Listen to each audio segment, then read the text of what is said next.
Hello and welcome to the Recursion Cafe, where we play games from the discard pile. In today's game of Unlimited, we have Levi on the left and myself on the right.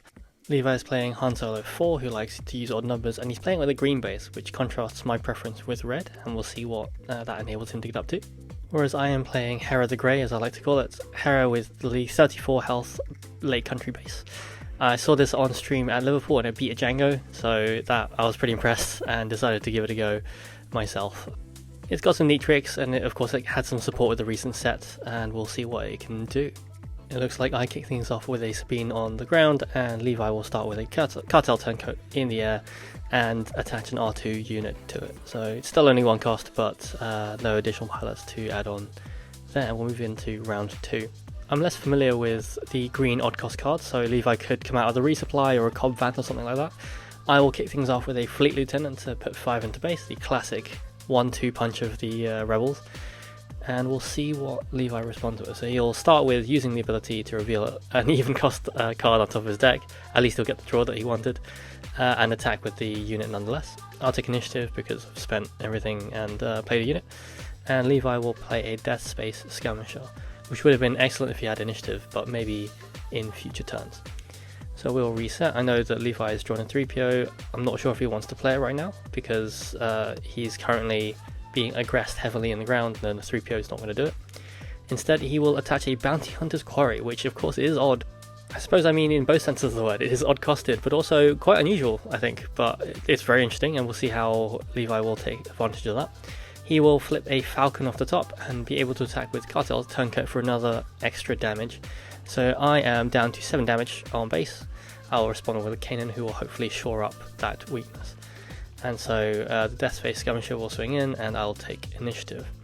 Here we have Never Tell Me the Odds, so we'll both discard the top 3 cards, and for every odd card discarded, 3 on Levi's side and 2 on mine, he'll get to do a damage to a unit, so that's 5 damage. The main choice would be between Kanan and Sabine. Kanan would be more value, but Sabine would let him fire the bounty. I think he wanted more units on the board, so he will decide to take out Sabine and claim that bounty. He initially plays Boshek onto the Death Space Skirmisher, but we check the rules and you can't do that. It has to be a unit that is played from that particular bounty, and so it's a 3PO instead, and he will name a number off the top of the deck, and if he's right then he'll get to draw it. He names 3, I believe, and there is a Falcon, so got some card draw out of it at least, and took out that Sabine. So we'll move on to resource turn 5. So it's a big turn for Han, which I'm acutely aware of, and I have no space contingent to be able to contest any of his ships, so I think the pilot will be able to come out to play. Kanan will attack and kill a 3PO just to kind of stem the card draw, and I'll restore a little bit by discarding the Dagger Squadron pilot off the top there. Levi will respond with a Leia, which is an excellent odd costed card in green, and attack with a piloted unit and restore 1 as well. So it gets the attack buff and gets to heal a little bit, which is excellent. Seeing as we've put so much damage into his base so far, we'll just carry on and Fleet Lieutenant will pile in. And we'll just wait and see what Levi decides to do. He will flip the top card off the deck, and it's an outmaneuver. That's an interesting one to know about, at least ahead of time. And attack, no attack buff there, sadly for him. I'll respond with a 5 cost Ghost. So this is more of a setup turn for next turn, because the Ghost on its own doesn't really do anything.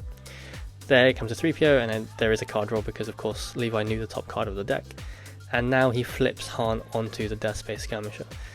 I'm intrigued to know why he swung with the Skirmisher before flipping Han on. Maybe he wanted the potential attack buff, but I think having your leader on it would still do quite a lot of work as well. Levi plays Never Tell Me the Odds, and I flip 2 4 and 6 cost cards, so that's unfortunate. He will get 3 odd cards off of his deck and be able to take down the Fleet Lieutenant. It looks like there's currently 15 damage on my base and 13 damage on Levi's. He's pulling ahead with those pilots. However, I will play a pilot of my own, which is Harrison Dula on the Ghost. I did the thematic thing, and now all of my Spectres have Sentinel, and that Ghost is gigantic. All my Spectres also have Restore 1, which is easy to forget. But yeah, that's a nice little bonus, and well done to FFG for marrying the mechanics in the theme there. 3PO will throw himself into Kanan because he has to, because there's a Sentinel in the way, and reveal a Republic Y-Wing off the top of the deck. I think at this point I get quite excited about having a big Ghost, and I just attack with it, forgetting that Kanan is about to die without triggering his on-attack ability. So what I should have done there is attack with Kanan, but I missed it, and on we go. So the Ghost will attack in and put Levi to 20. Leia will trade into Kanan and restore the 1, so going back down to 19. And out comes a big Sabine unit. This unit is awkward because it can't be attacked typically, but now it can be attacked because it has Sentinel. So yeah, bit of a non-bow. I'm not sure if that was intentional or they just missed it in testing. However, I think it's still a pretty solid unit overall. And there's the Sentinel, yep. And we play another Leia Organa, and the Cartel Spacer will attack with Restore 1 into the Ghost, dealing 4 damage, I believe, and paving the way for the other ship to take out the Ghost. I will deploy Hera while I can, while Levi's occupied in space, and Levi, of course, will swing his Han Solo into the Ghost to take it down and prevent all of my units from having that buff of Restore 1 and Sentinel.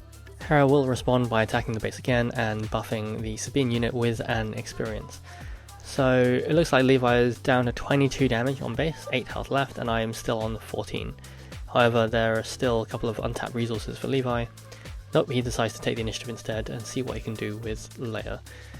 So I will have a Sabine and a Hera on board who will be able to bring the base down to 0 unless Levi does something about it, and there is the outmaneuver.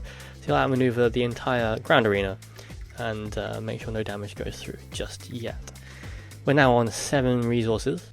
There aren't any 7 cost Spectre units just yet, so we'll settle for a Ewing reinforcement instead, the classic Hero Green top end essentially. So we'll search the top 10 cards and see what units we can put out. It looks to be another Ghost, and sadly you can't play a pilot directly on it. That would have been cool, but instead we'll play the pilot on the ground, which will be Luke Skywalker, who is essentially just a blank 3-2 when he's on the ground. Levi will take initiative because I think he is worried about the first action attack there, and so we're already up going into next round, and there is another outmaneuver. I did think about that when I was playing the U-Wing, and thankfully I pulled a space unit, which would be immune to the outmaneuver if you wanted to outmaneuver the ground. However, like a lot of cunning cards, they are very powerful, but they require the board kind of presence to back it up, and if you're just delaying, then the other player gets to build their board and keep the pressure up. So the Ghost will attack in, Levi will play a blue leader to attack the Ghost for 3, and since Levi has 3 health left, I will simply take initiative. And there it is, that's game. Well played there from Levi, getting a lot of value out of Han's ability and flip action. There are so many levers in that kind of a deck that it's easy to kind of make a misstep at some point and then realise that there's some value lost along the way. Nevertheless, great job there. In terms of Hera, she's a lot of fun, and getting to see all of the Rebel and Spectre synergies in action is genuinely really cool, so I would recommend you try it if you haven't already. Thanks for watching, see you next time.